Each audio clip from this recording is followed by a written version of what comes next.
Well, I wish I could say I've been working on the idea a really long time.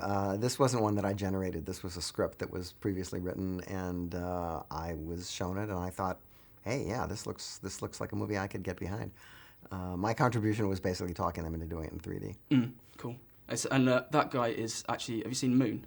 The film. He's the director of that. So No, I think he's a big fan of yours. So yeah. you're kidding. Yeah. It's a great movie. Yeah. I mean, it's a great movie. I mean, it's one of the best science fiction movies in the last 10 years. No, it was actually the other way around. I pressured them. I read the script and I thought, this picture would be a really good 3D movie. I love 3D anyway. And I was fully expecting them to kick me out of the room. But they gave some thought and they actually gave me a couple of extra bucks to do it. So I was happy. I would say that's true. It sounds self-aggrandizing, but people don't give kids enough respect. And I remember when I did Gremlins how upset all the grown-ups were about how shocking and horrific the film was, and kids just loved it. And now some of my fans are like, I saw your picture when I was like 5.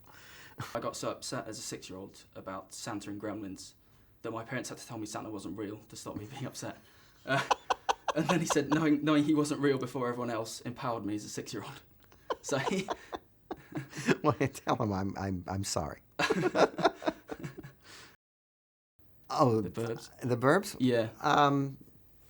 Golly, I've been in so many documentaries, always for free, and I can't I honestly don't remember what I said. Oh, okay. But all the footage that I could find is on the DVD. Well, since the movie was such a horrible movie to work on, I have to say Daffy Duck because he had the biggest part, and the guy doing his voice was really good. And as you know, the voice work is done before the animation, and the studio kept saying, well, now that it's all animated, can't we change all the dialogue? And I'd say, no, it's animated. They move around, with on syllables and stuff. They just didn't understand the movie at all. It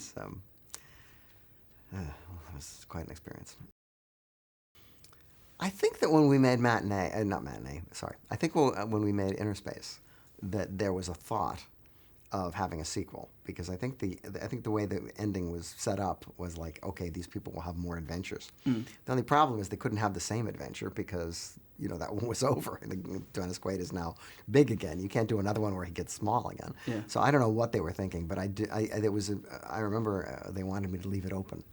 Okay, cool. Did you speak to Dennis Quaid, or were those guys up for it, the actors as well, or about a sequel?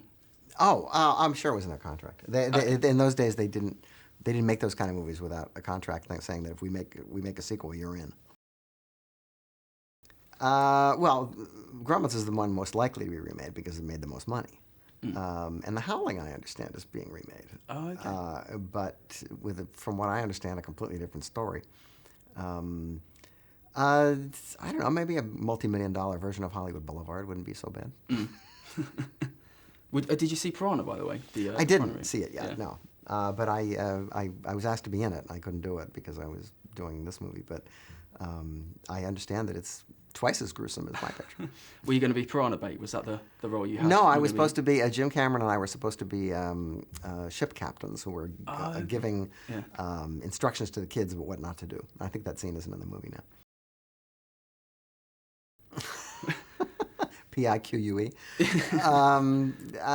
have thought about it, but mostly people have said, "Why don't you write about, making movies?" And I've thought of keeping a diary or like a tape recorder, and just going on and writing, keeping a diary. But then I realized it couldn't be published while I was alive, so I kind of didn't bother, because you have so many things that happen when you make a movie, so many setbacks, and you get so angry about things, and that so and so told me, Well, if you put all that stuff on paper and you printed it while you were actually still trying to ask the same people for work, it probably wouldn't be such a good idea.